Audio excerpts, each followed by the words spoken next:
Hey, salut à toi qui passe par là, je suis ravie de te retrouver aujourd'hui dans cette nouvelle vidéo.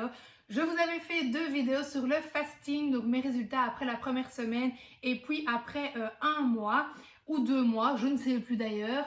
Aujourd'hui, je vous explique pourquoi j'ai arrêté le fasting, puisqu'évidemment vous avez été nombreux à me le demander et donc puisque cette vidéo je peux la faire même en étant enceinte évidemment, je la fais comme ça vous aurez réponse à vos questions. Pour ceux qui débarquent et qui ne connaissent peut-être pas le fasting, évidemment je vous invite à aller voir mes deux premières vidéos où je vous avais expliqué finalement ce que c'était. Je vais y revenir en 2-3 mots ici. Quels étaient mes résultats, qu'est-ce qui a été facile, difficile, etc. pour se lancer dans cette nouvelle façon finalement de s'alimenter. Et aujourd'hui, je vous explique finalement pourquoi je l'ai arrêté. Donc en 2-3 mots, pour ceux qui ne connaissent pas le fasting, on l'appelle aussi le jeûne intermittent. C'est simplement manger seulement sur une période et jeûner pendant le reste du temps. Généralement et au minimum, il faudrait faire 8h, 16h. Donc une période pendant laquelle on peut manger pendant 8h et une période pendant laquelle on ne mange plus rien, donc pendant 16h. Évidemment, plus vous allez raccourcir la phase où vous mangez et plus vous allez allonger l'autre, au plus vous pouvez avoir des bienfaits sur votre perte de poids ou votre organisme.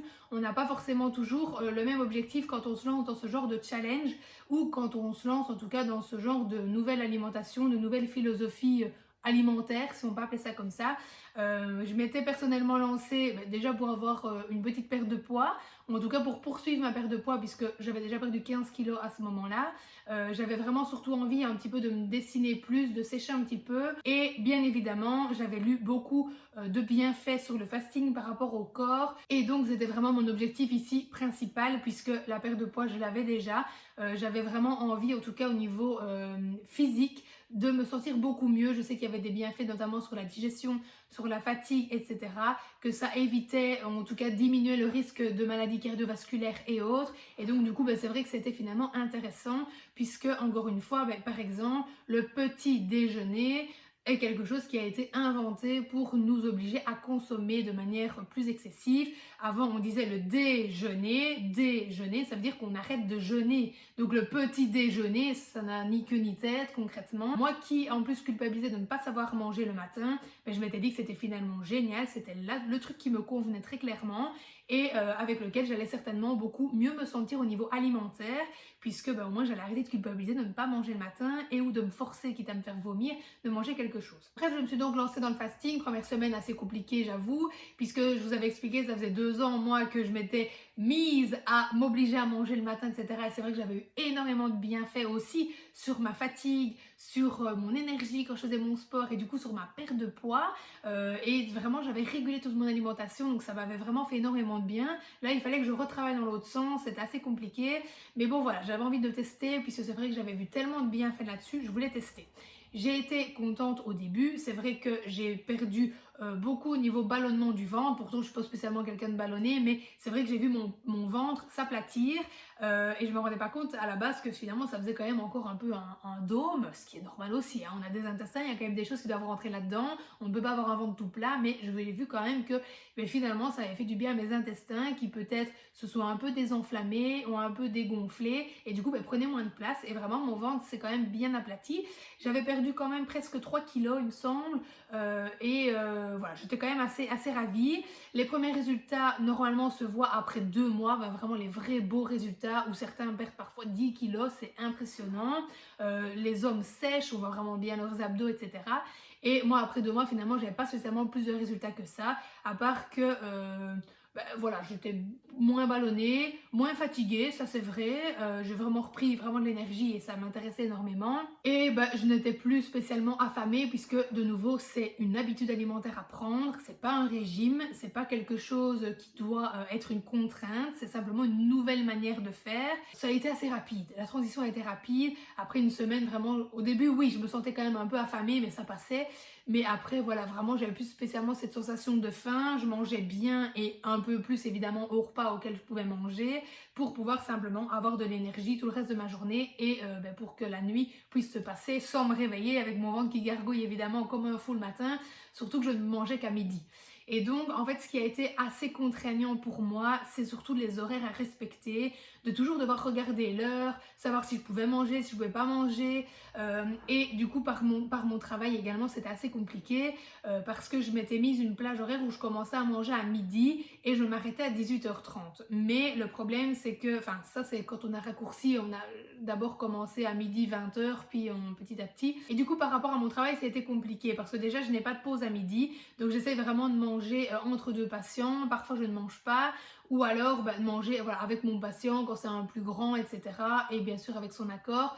Je mange 2-3 cuillères vite fait comme ça et ça part. Donc j'étais censée manger de midi à 18h30, mais en sachant que je finis à 18h30, je pouvais pas être à la maison pour manger le soir. Donc du coup c'était très compliqué et je pouvais absolument pas raccourcir ou bien décaler pour manger à 13h ou 13h30 parce que voilà, les patients avec lesquels je travaille à ce moment-là, c'était pas forcément compatible ou j'avais pas spécialement envie d'attendre aussi longtemps pour manger mon premier repas parce que clairement je pense que ça allait être compliqué.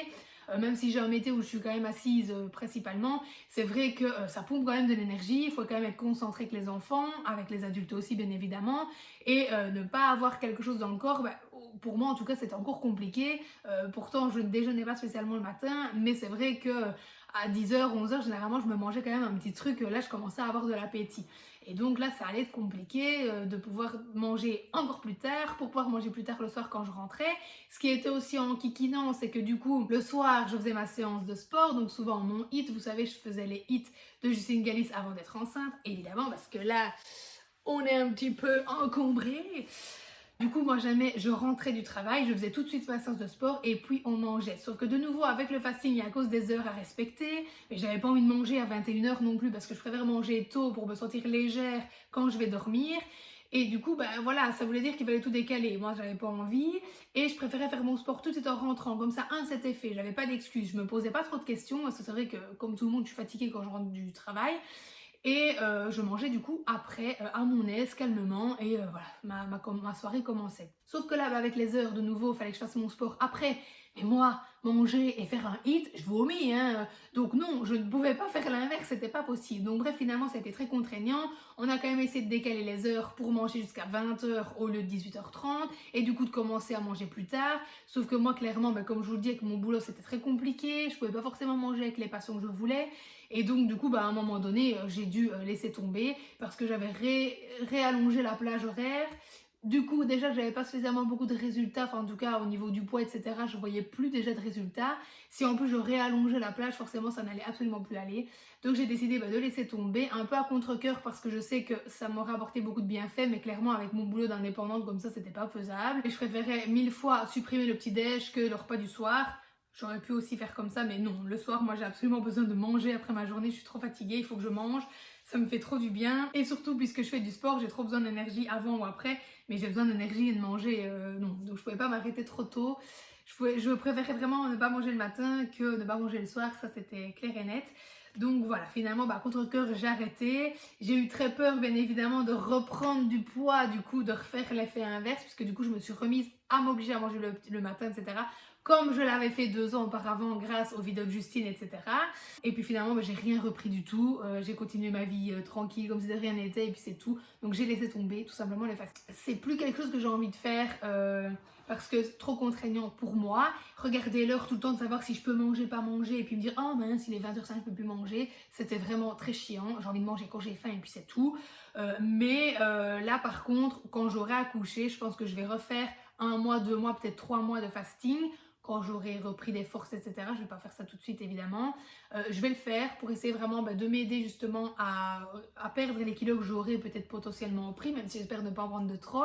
Et du coup, voilà, pour vraiment rebooster mon organisme, le nettoyer, faire vraiment tout ce que je peux pour perdre les premiers kilos, en tout cas, ou les plus gros kilos à perdre.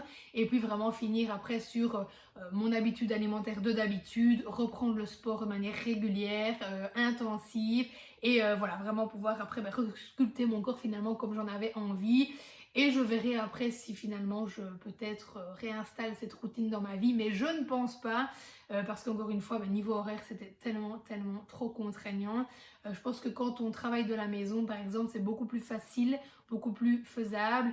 Ici, en tant qu'indépendante et avec beaucoup trop de choses à gérer dans ma vie, regarder l'heure tout le temps, même pour manger, non. Je regarde déjà assez l'heure comme ça, donc là pour manger c'est pénible, hein. Je mange quand je veux, j'ai faim, je mange et puis c'est tout. Donc voilà pourquoi j'ai arrêté le fasting, comme ça vous le savez. C'est pas du tout une question que j'ai abandonné, que c'était trop compliqué ou que finalement c'était juste une idée qui me passait par la tête. Non, c'était clairement trop contraignant encore une fois, donc voilà. Si vous ça vous convient, mais c'est tant mieux, c'est génial parce que je sais qu'il y a plein de bienfaits pour la santé aussi. Et si ça vous convient pas non plus, voilà. Vous aurez compris, ça peut pas fonctionner avec tout le monde, c'est quand même assez contraignant, enfin en tout cas moi je l'ai trouvé.